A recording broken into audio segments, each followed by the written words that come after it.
the Museum of the Paris Prefecture of Police. In these showcases, we find the most incredible collection of objects from France's gruesome criminal history. The peephole through which Dr. Petiot watched his victims in their death throes, the cord used to strangle the bailiff, Goofy, and the oven Henry Longy used to dispose of his widowed victims. Knives, revolvers, clubs, these weapons were all used to commit the most abominable crimes. Starting in the 19th century, police began using science to solve their investigations, drawing on anthropometry, the study of the human iris, graphology, and morphophysiology. In the museum archives, investigation reports, interrogation scripts, and crime scene sketches will lead us along the bloody trail of the greatest murderers in history.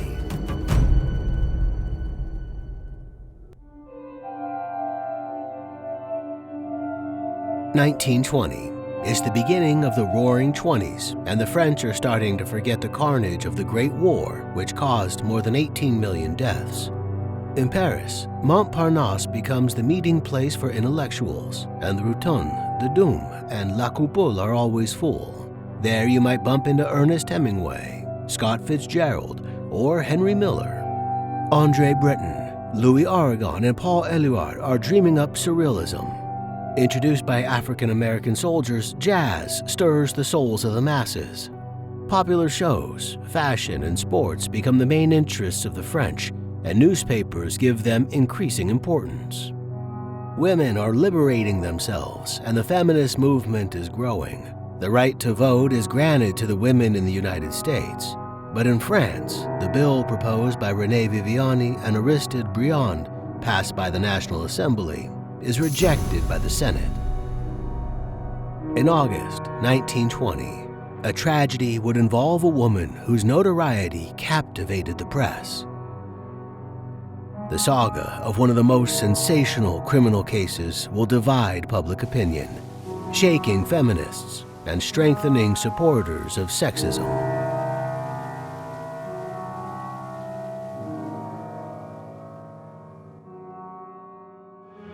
On the 2nd of August 1920, Edouard Croix shows up at the police station of the Saint-Georges district in the 9th arrondissement of Paris. He's a driver, and he's worried about the absence of his employer, Monsieur Bassarabo, who had arranged an appointment with him on Saturday the 31st of July, as usual in front of his office at 67 Rue de la Victoire.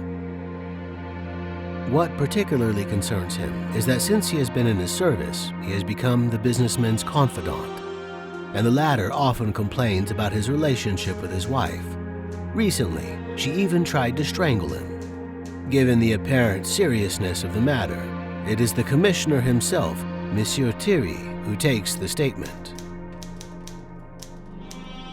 The driver explains that having heard nothing from his employer, he went to the premises of the Franco-Mexican Mining and Oil Company, where the employees are also worried about the director's absence.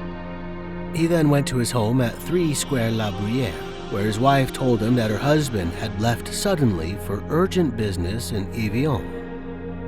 However, Monsieur Bassarabo had a very important appointment on Saturday morning in Paris.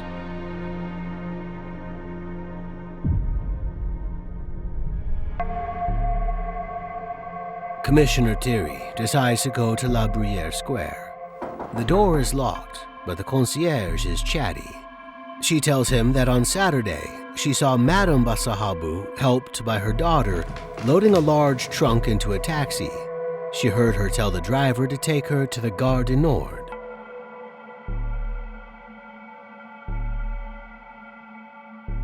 Continuing his investigation, the commissioner goes to Rue de la Victoire, to the premises of the Franco-Mexican Mining and Oil Company.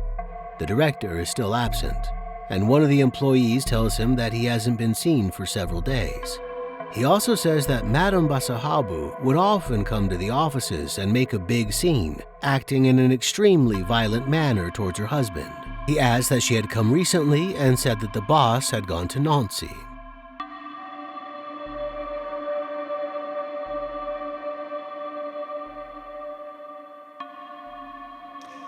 Georges Bassarabo had rather complicated and tangled business affairs.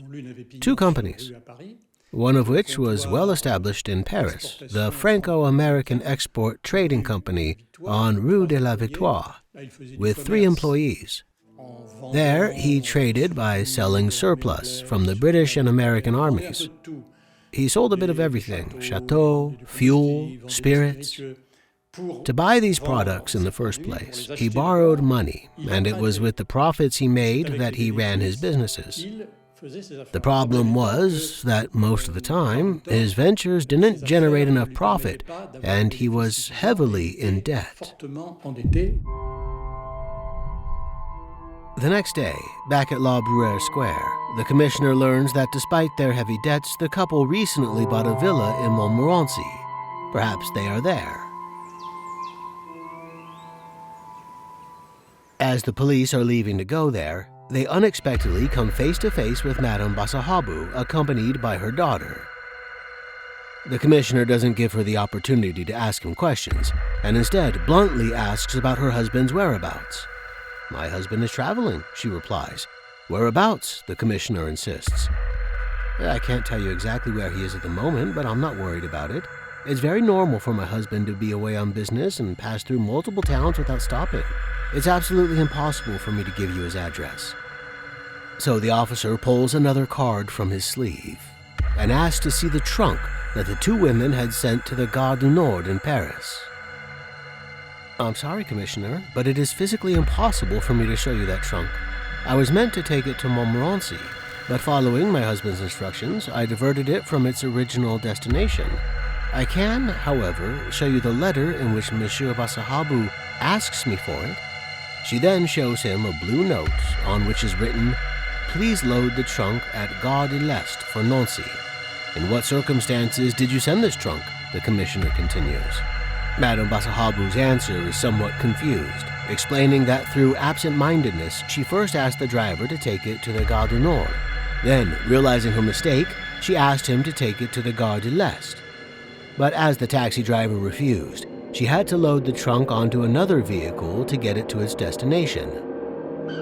There, she bought a 3rd-class ticket to Nancy and checked in the trunk. "Do you have the receipt?" the commissioner asked. "I must admit, I'm very absent-minded and left without thinking to ask for it," she replied. Finding her explanations somewhat far-fetched, the commissioner asks the 2 women to remain at La Bruyère Square so that they can be available during the investigation. Commissioner Thierry then goes to the Gare de l'Est. He quickly finds the clerk, Jean Dulage, who registered the trunk. Dulage gives the following account. "I must tell you, the contents of the hat box seemed rather strange to me.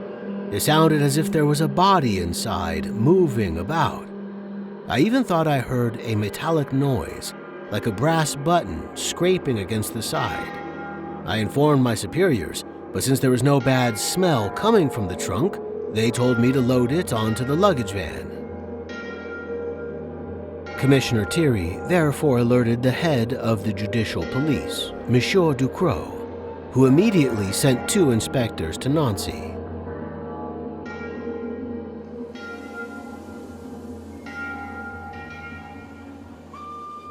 The trunk was still there, at the left luggage office.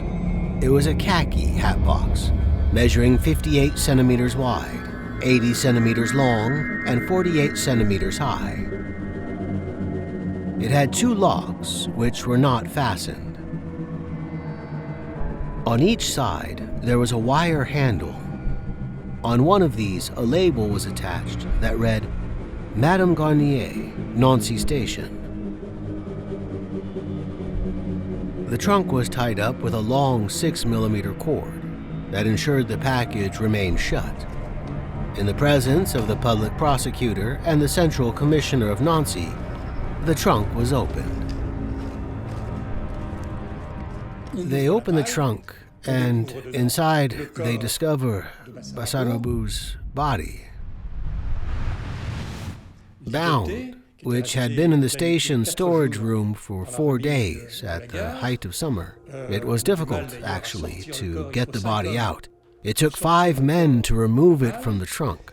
It was Georges Bassarabo, identified by his brother, who had come to Nancy specifically to identify him. Mr. Chardlon, the public prosecutor, Mr. Bonan, the investigating magistrate, Commissioner Thierry, accompanied by several inspectors, and the station official from the Gare de l'Est, Mr. Dulage, all went that same day to Madame Bassarabo's residence. The SNCF, French National Rail employee, immediately recognized the customer who had brought the trunk. She was the older lady who came to check in the hat box, he said. There was no longer any doubt. Madame Bassarabo had murdered her husband. When questioned about the circumstances of the tragedy, she initially denied her husband's death. I have no idea, gentlemen, what has become of my husband. But surely his corpse is in that trunk in Nancy, the investigating magistrate retorted. Oh no, there must be some mistake.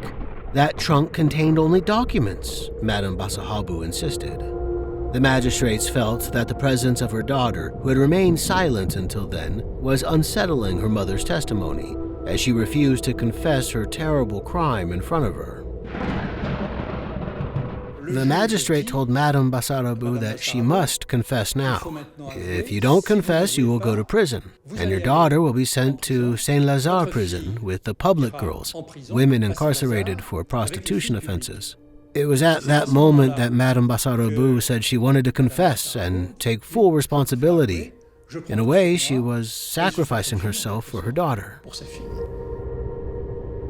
And, as she explains, last week, on Friday night, my husband came home around midnight.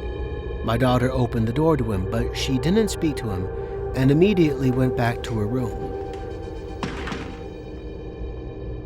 We had just gone to bed. I heatedly accused my husband of having spent the evening with one of his mistresses.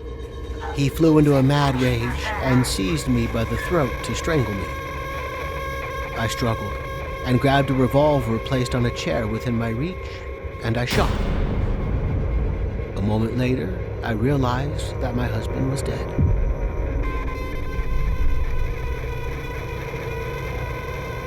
The next morning, Saturday, I wrapped the body in a raincoat and sent my daughter to fetch a trunk from the 7th floor without telling her what I intended to do with it. While Paul was out, I tipped the trunk over and slid the body inside.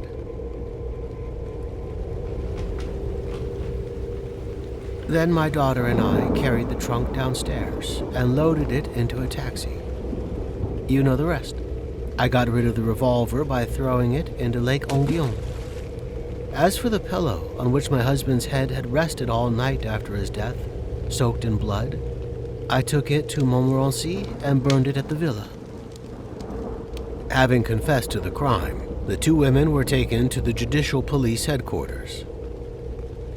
It was then young Paul's turn to be questioned, and in tears she recounted what had happened.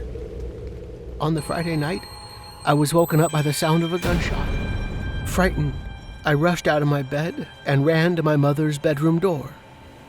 She stopped me, saying not to enter, that it was just a gas explosion from the hot water tank. Nevertheless, I thought I saw in a mirror a body lying in the room. I went back to bed, but struggled to sleep as I felt overwhelmed by a painful sense of dread. The next morning, my mother called me and said, "What was bound to happen has happened. There's a trunk in the attic. Go get it and bring it here." When I returned, my stepfather's body was already wrapped in packing cloth. I helped my mother place it inside the trunk. I accompanied her to Gare de l'Est.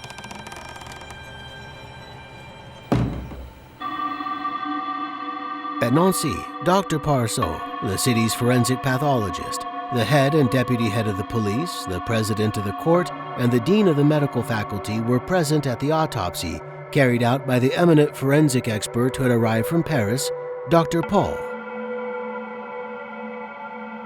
The cause of death was quickly established. Near the right ear, the pathologist found a rounded fracture in the bone, encircled by what appeared to be a tattoo-like mark, an imprint caused by the blast of gunpowder. Bassarabo had been killed by a point-blank shot to the head. For the press, the Bassarabo case, initially known as the Bloody Trunk Affair, according to the headlines at the time, and which very quickly became the Bassarabo case, misspelling from Bassarabo, was a godsend. It was the height of summer, and the Landru case, which had long dominated the headlines, was somewhat on hold since it was being investigated by the same judge who is now handling Madame Bassarabo's case. This made it a golden opportunity for the press, a godsend because at the time the press lived off of news stories. This was fierce competition between newspapers, and it was all about who could attract readers with eye-catching headlines, scoops that were more or less verified, photographs and sketches. The case immediately struck people as rather curious, primarily because of the method used. Landru's stove had been replaced by Madame Bassarabo's trunk, an unusual modus operandi involving two women, a mother and daughter, sending a corpse to Nancy in a trunk. Moreover, Madame Bassarabo's own personality soon caught the attention of the press. The two women were imprisoned at Saint-Lazare prison in Paris, whilst awaiting the conclusion of the investigation, which was set to be a lengthy process. Judge Bonon would indeed have to conduct a thorough inquiry to verify all the claims made by Madame Bassarabo and her daughter Paul. Forgetting their initial confessions, the two women now told him that the corpse found in the trunk was not that of Georges Bassarabo, and that he was in fact a spy living in New York. "But why did you declare that you had killed your husband?" Mr. Bonon then asked. "There is a secret I cannot reveal," replied Madame Bassarabo with a mysterious air. The judge then turned to Mademoiselle Paul and asked, "What do you have to add to that?" "I am innocent. My mother is innocent just as I am. The culprit, look for them, you will find them, but it is neither me nor my mother," the young woman said. "But then, who is the murderer?" the judge asked Madame Bassarabo. "I have no obligation to tell you. It is not my role to shed light on justice. My husband moved in dubious circles. Look at those corrupt circles. There has been disputes with other businessmen. Besides, his mistresses often complained about him. Could one of them have taken revenge? I have my own opinion, but I'm keeping it to myself." Judge Bonon also inquired about the alleged documents that were supposedly contained in the trunk. Madame Bassarabo offered this explanation. "They are manuscripts, books on strategy, organs, tubes, aircraft bombing plans. All of this seemed very suspicious to me. The items bearing manufacturing marks that were neither French nor Allied. I was all the more anxious because my husband, raised in Vienna, spoke German better than French. There were inventions such as a lasso to catch aircraft gondolas and flying cars." Faced with these wild claims, Judge Bonon filed away his dossier, while the two women's lawyers exchanged looks of dismay. Madame Bassarabo had an overflowing imagination, although this was hardly surprising given that she was also a woman of letters who, under the name Era Myrtle, wrote columns for the press, poetry, collections, and novels. Born on the 24th of October 1868 in Lyon, Marie-Louise Victoire was the daughter of a canvas merchant, Antonin Grouet, originally from Fouilloux, a small hamlet in the Ubaye Valley in the Hautes-Alpes. When he arrived in Lyon in 1856, he partnered with another canvas merchant to set up a small business.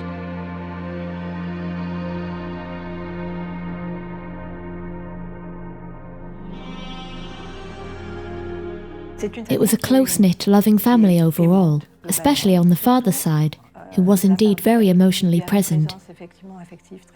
So I suppose you can say, as she said herself, that she was happy. And yet, on the other hand, there was another side to this life. First and foremost, the father was often deeply depressed because he knew that his business, the company he had come to establish in Lyon after leaving the Ubaye Valley, was failing, and he was greatly struggling to support his family as a result of this. The silk industry is at its peak. The city is booming, and Antonin works hard to establish himself. Unfortunately, competition is fierce. His business collapses, and he dies on the 21st of April, 1887, leaving his wife, his son Antoine, and his 3 daughters, Adrienne, Marie, and Louise, burdened with debt.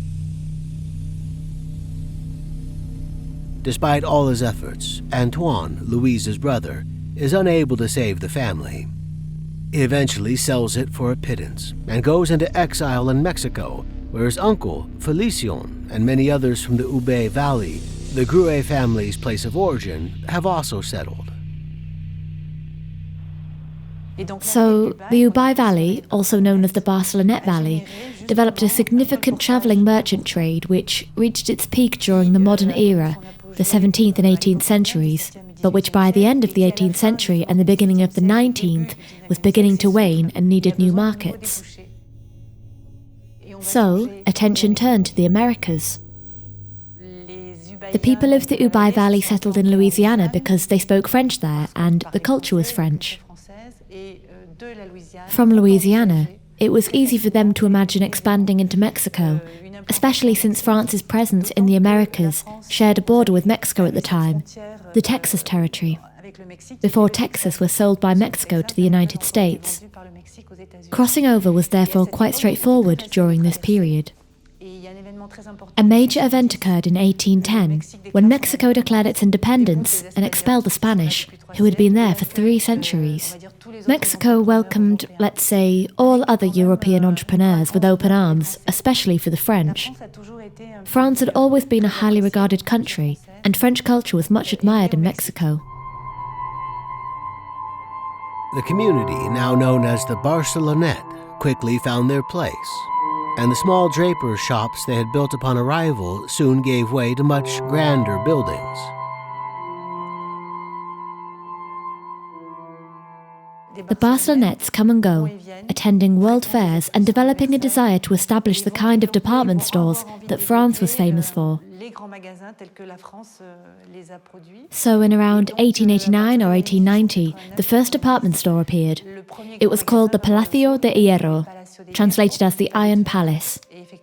Indeed, all the infrastructure, materials, supplies and plans all came from France, while Mexican engineers on site managed the construction. And to control not just sales, but also production, they quickly sought to master the industrial process, setting up factories and taking over existing ones. In fact, they started large spinning mills, one of which was still operational into the 21st century, as late as 2018. Mexico is seen as El Dorado, and the first Barcelonette returned to their valley wealthy, where monumental villas begin to rise amid the mountains. It was very important, not only to display their newfound wealth, but also to show a genuine attachment to their homeland. I really like the phrase from the academic Henri Bordeaux, who said, "These lives have meaning between the cradle and the grave." As long as they own splendid villas on the Côte d'Azur or grand apartments, even entire buildings on Avenue Foch in Paris, they needed nothing more. But the villa in Barcelonette truly symbolised the return to their roots, a reconnection, a way to maintain that link with their origins. This is actually demonstrated by the fact that most of the time, the villa was built alongside a family tomb. Even if there was no villa, there was a tomb. This is why there is such an astonishing heritage in the Ube Valley.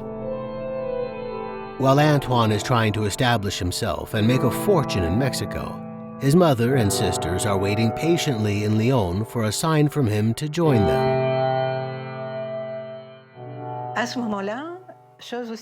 At this point in Louise's life, something important happened. She took charge of her family. She began doing odd jobs, working in documentation centres, some which were connected to the clergy and religious orders she was familiar with. She also took on other small jobs in shops and the like, much to the dismay of her brother, who heard about this while in Mexico. But she said to him, "You have to make a living somehow." What she discovered during this time, which is interesting, was that she was capable of running a family, supporting them, and earning her own living. So during this period, she really did take on thankless work. She often spoke of the contempt she faced from women, despite believing they were from the same social background. The positive side of this period, however, was that she realised that even though she didn't participate in Lyon's social life, a great deal was happening there, especially protest movements. There was even the beginning of discussion about the role of women in society. In 1894, Antoine, who has now been away for 6 years, is now earning enough money and asks his family to join him in Veracruz. He had finally managed to establish his textile business within this Mexican context, where, with the support of the dictator, Porfirio Diaz, a true French economic empire was being built. It was essentially economic colonization, where people like Antoine Gouez, his uncles, and other families from the Alpes de Haute-Provence were able to develop their own enterprises.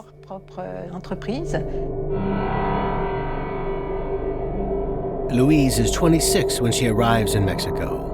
The success of the Barcelonette is remarkable, but what fascinates her most is the dazzling country itself.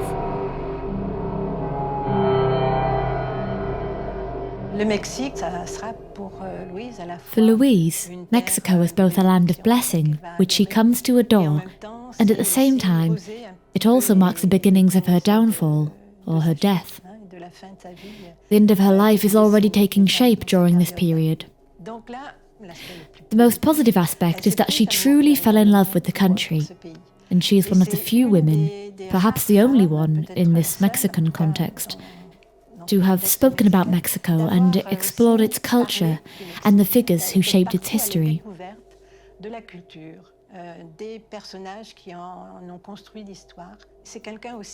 She also has a remarkable gift for building strong relationships, making contact with Mexicans and visiting their communities to see how they lived. She experiences all of this very intensely. In 1897, Louise is 29 and still single, while her younger sister, Marie, is already married. Pressured by her brother, who is uneasy about his sister becoming an object of desire in this male-dominated world around her, she ends up marrying a certain Paul Jacques. And aside from her father's death, this was the most tragic thing she experienced, being forced into marriage by her brother, Antoine, who at some point began to fear the extent of his sister's behaviour. You know, the freedom she had, it worried him a lot.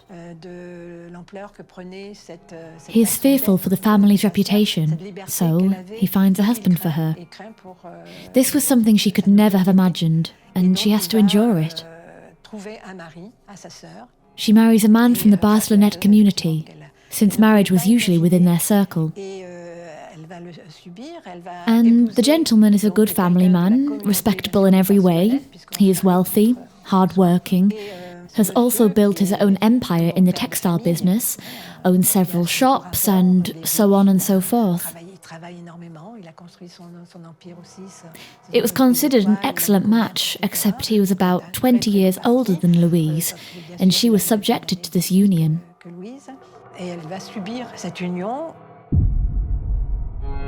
1 year after her marriage, Louise gives birth to a daughter, Paul. This first child transforms her completely. A profound and enduring love binds her to this tiny new life. Louise is now thriving within the Barcelonette society. With money at her disposal, she visits the salons of the affluent colonial families. In 1900, it's in Paris that she welcomes her second daughter into the world. Having returned with her husband, the couple settled at 7 Boulevard Carnot in La Vézinay. After spending 6 years in Mexico, the City of Light, which had been the subject of much discussion among the high society women in Mexico, had an irresistible allure for her. She longs to become truly Parisian. When her husband returns to Mexico to attend to his affairs, she feels free at last to live the life she wants. In 1901, Louise takes up residence in the capital, initially in a modest hotel on Rue de Varenne, before moving to an apartment on Avenue de la Tour Mabou, situated between Les Invalides and Les Champs de Mars. Determined to carve out a place for herself in Paris's intellectual circles, She begins with dogged determination a career as a columnist and then as a writer, adopting the name Ira Mertel. She abandons the name Louise Gruez and starts going by Hira Mertel, signing all her works with that name. But why Hira Mertel? Well, it's actually a name she discovered, or rather was suggested by a friend when she arrived in Paris and became involved in feminist movements. It refers to Greek mythology, where Hera is the name given to Zeus's wife. Hera also symbolises fidelity as the primary value in a couple's relationship, which suited Louise well.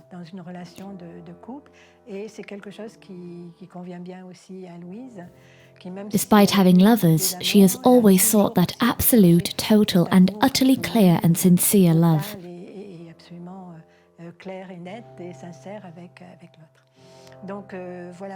So that was it for Hera. As for Myrtle, there are more questions about the choice of this name.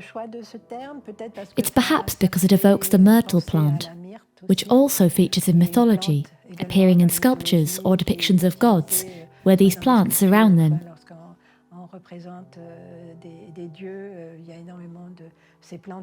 Myrtle is also a symbol of peace. Deeply influenced by feminism, she becomes a committed activist. In 1905, together with Jean Odo Duflou, president of the French group of feminist studies, she founds L'Entente, a newspaper created by women, and becomes its editor. In 1912, she meets Robert Vezier, a talented writer with whom she immediately falls in love. Although he is married, his attraction to Louise is overwhelming, and they embark on a passionate affair. Meanwhile, her husband is going back and forth between Mexico and France, and every time they see each other, their reunions are filled with arguments and recriminations, with Paul accusing his wife of being a bad mother, a poor homemaker, and leading a dissolute lifestyle.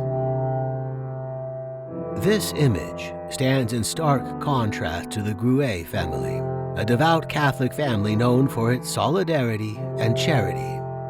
Indeed, on the 5th of August 1912 in Lyon, Eulalie Gruet, her brother Antoine's wife, who has also returned from Mexico, gives birth to their 5th child, a boy named Henri-Marie Joseph Gruet. Louise thus becomes the aunt of the man now better known as Abbé Pierre.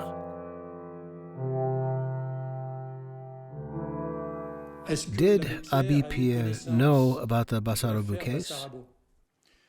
The evidence would suggest yes. When Louise was convicted, he was 10 years old. One has to understand what the Bassarabo affair and Louise Gruet's sentencing meant for the family. It was a terrible ordeal. The family was publicly shamed, the children were pointed at, and most certainly the future of Abbé Pierre, Henri Gruet, was made aware of it and in some ways was a victim of the scandal.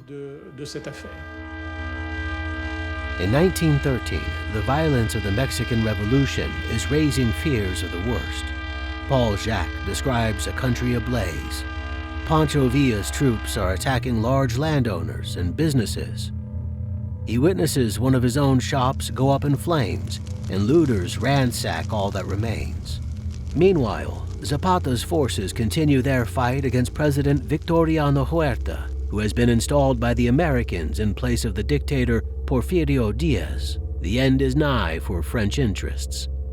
Paul decides to return to Paris for good. He longs to regain a peaceful life with his wife and 2 daughters, but Louise is not ready to change her lifestyle.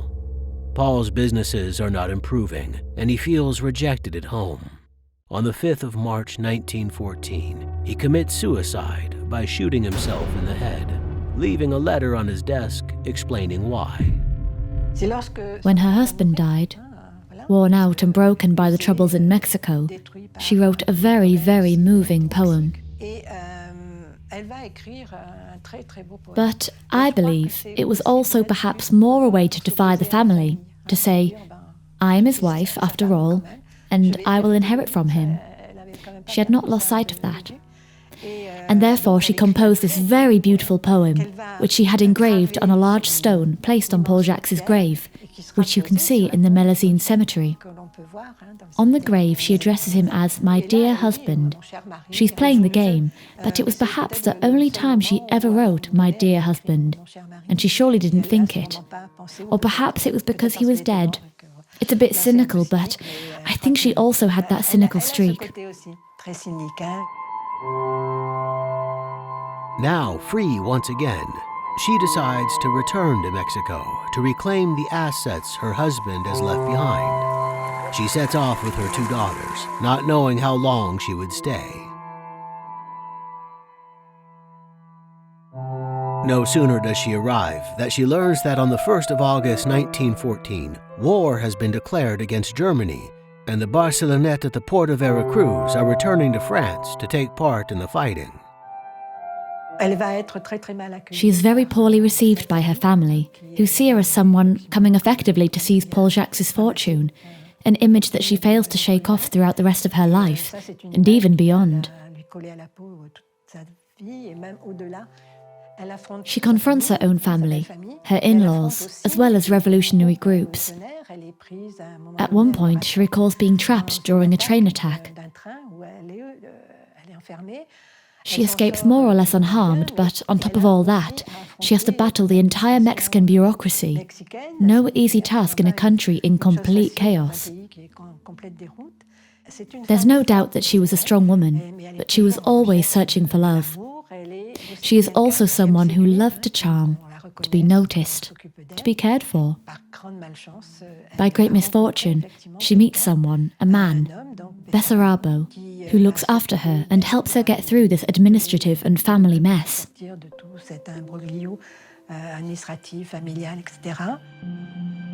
Georges Bassarabo is an elegant man in his 50s, a wood, copper, silver, and oil dealer. He offers his services and advice to the young widow, who regains a sense of joy. Living in a villa surrounded by luscious vegetation, she has a household staff and is welcomed into the circles of high society, happy to receive a woman of letters arriving in Paris. Georges Bassarabo is attentive and quickly becomes indispensable. On the 25th of December 1915, she marries him.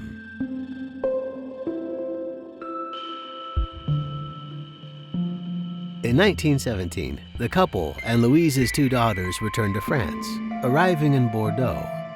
On the platform, some police officers stop them, searching for a certain Weissman. George shows him his papers, at which point Louise learns that her husband's real name was Ishmael Weissman and that he's Jewish. The routine police inquiry ends there, but Louise is shocked to discover her husband's true identity under such circumstances.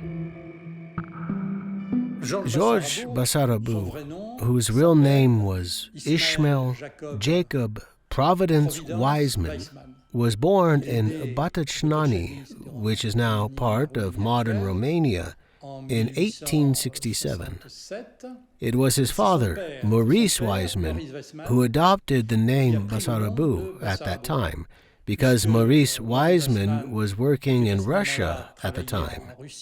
He was working for the company Herman La Chapelle, selling steam equipment, notably for agriculture. At that time, Russia was plagued by pogroms. Being Jewish himself, to avoid becoming a victim of these violent attacks and discrimination, he adopted the name Bassarabo, perhaps in reference to the region of Bessarabia. Let us remember that Anna de Noailles was princess of Bessarabie. After arriving in Paris, the couple settle into an elegant apartment at 3 Square La Bruyère in the 9th arrondissement. Georges Bassarabo opens the offices of the Franco-Mexican Mining and Oil Company at 67 Rue de la Victoire.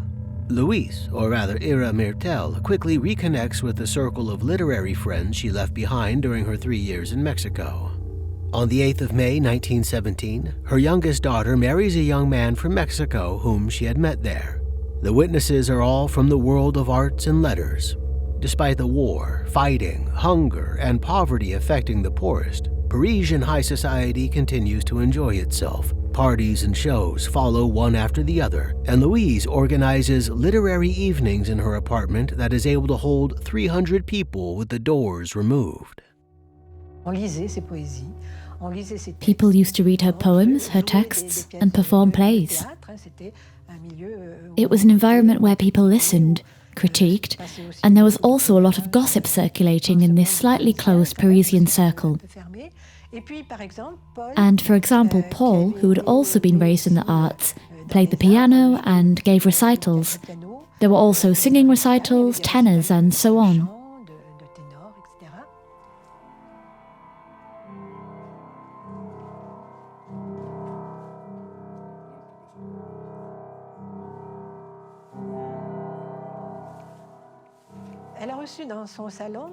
She welcomed people into her salon who boasted about spiritualism, who engaged in table turning.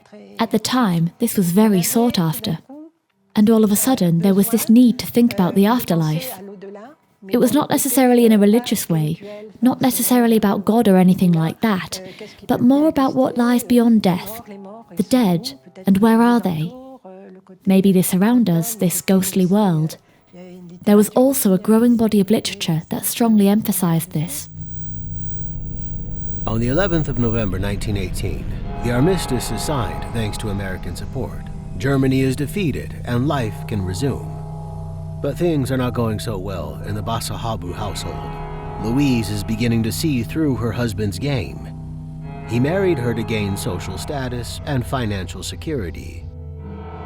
Georges, on the other hand, sees his wife as an extravagant spender who uses her money on what he considers to be frivolous things, art, literary soirees, and the swarm of intellectuals who invade her salon.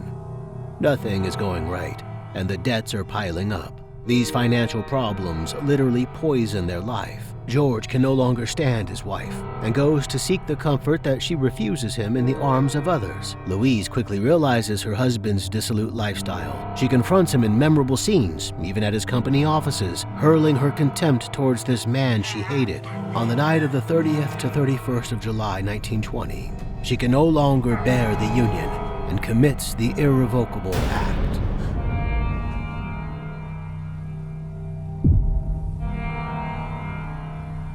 The investigation lasted 2 years, and the judge concluded that the motive for the crime was to seize the entirety of a 600,000 franc commission that the victim was supposed to receive. Indeed, Mr. Bassarabo had helped the Olivier Company secure an option on an oil concession in the Oaxaca Valley in southern Mexico. He was supposed to receive that money and had promised his wife 100,000 francs. Had she deemed that insufficient? The trial is held on the 8th of June 1922 at the Paris courthouse. The presiding judge is Councillor Gilbert.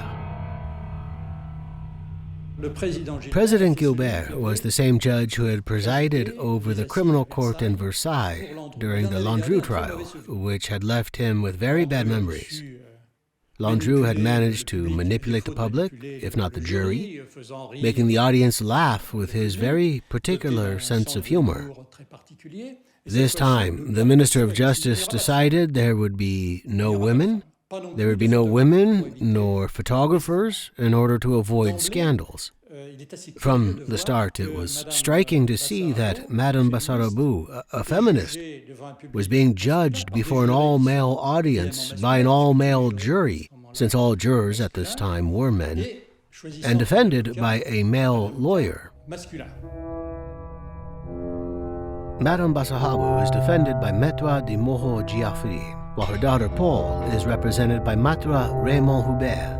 It becomes quickly apparent that the exchange between the magistrates and the accused is falling on deaf ears, with Madame Bassarabo retracting her confession, denying all involvement in her husband's death, and renewing her accusations of espionage. "I never put my husband in the trunk. I put documents in there. I don't know who or how they were substituted for his body." Louise has an answer for everything, not hesitating to speak or even control her daughter's testimony. At the second hearing, there is a dramatic twist. Paul Jacques, the daughter, says, "There is a secret. You will learn this secret later." and her mother stands up and tells her in Spanish, "Cállate, be quiet." This moment, captured by all the courtroom sketch artists, sets the tone for the trial. The mother, with a secret to hide. The daughter, who is dominated and forced to keep silent.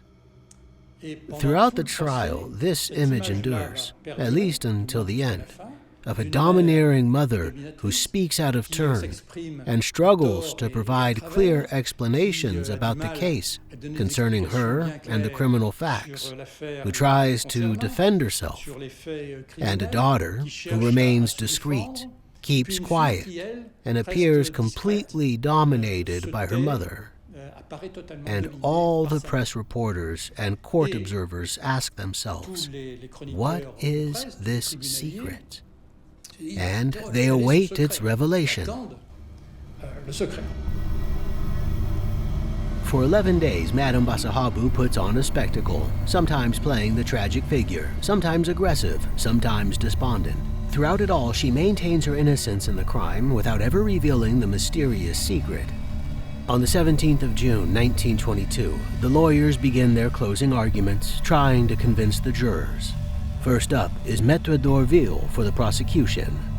These two women killed a man at dawn to rob him. They trampled on his corpse to cram it into a trunk, which they then shipped as far away as possible in order to delay the discovery of the crime. This dead man, they have dishonored him. They have dishonored his family. This family entrusts you with what it holds most precious, its honor.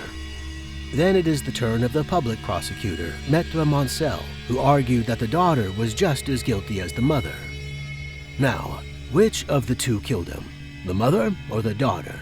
What can we conclude after so many contradictory confessions and retractions? No doubt should remain in your minds, gentlemen of the jury, neither the question of guilt nor of premeditation. Before you are two co-authors of the same crime, which they planned and executed together. They killed for money. They have no excuse. Why would you grant them the charity of mitigating circumstances? Maître de Montjoie tried to sow doubt regarding the guilt of the two women and concludes his defense by asking for acquittal. You will acquit, gentlemen of the jury. You never risk by absolving. In justice, there is no middle ground. He who does not judge well, judges badly. One does not judge based on a single act, but on an entire life. Married to a man who took her fortune, who deceived her, betrayed her. She suffered. A judge who is certain of such inner suffering, if he does not forgive, woe to him. Then it was Maître Raymond Hubert's turn, who pleads to spare from prison, or even the ultimate punishment, a young woman who was called a criminal, but was nothing but a martyr. At that moment, there's a dramatic twist. President Joubert, in a very gentle and careful tone, asked Paul, "Do you have anything to add?" And that's when the surprise arrives. Paul says, "Yes, I will tell you the truth." Sobbing and in tears, she eventually says, "I witnessed the murder, or rather, I heard the gunshot. I tried to enter my mother's room, which was locked with a key. She then opened the door for me. I heard gargling sounds. I heard footsteps. I saw a shape on the bed. That's all I saw." Then her mother asked her to bring down the trunk, and with just the tips of her fingers and a lot of hesitation, I helped to put the body in the trunk. Maître de Montjoie, sensing that this testimony would condemn his client, asked the young girl, "Did you see your mother kill anyone?" Then, turning to the jurors, "Is she even in a state to answer?" The confession of a co-defendant means nothing. Woe to justice if in a trial like this the jury decided, "I believe the one who cries the best." Maître Raymond Hubert Pointing to Paul, who is on the verge of fainting, adds, "Gentlemen of the jury, you will save this martyr." The jury withdraws and deliberates for 50 minutes. The verdict is quick. Paul is acquitted, but her mother is sentenced to 20 years of hard labor. Madame Bassarabo then exclaims, "From the bottom of my heart, gentlemen of the jury, thank you. Thank you for acquitting my daughter." On 22nd June 1922, Paul leaves the court free, while her mother is transferred to the women's prison in Rennes.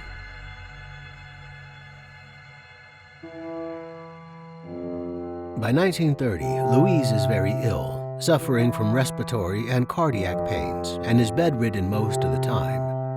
On 20th March 1931, she's admitted to Hotel Dieu in Rennes.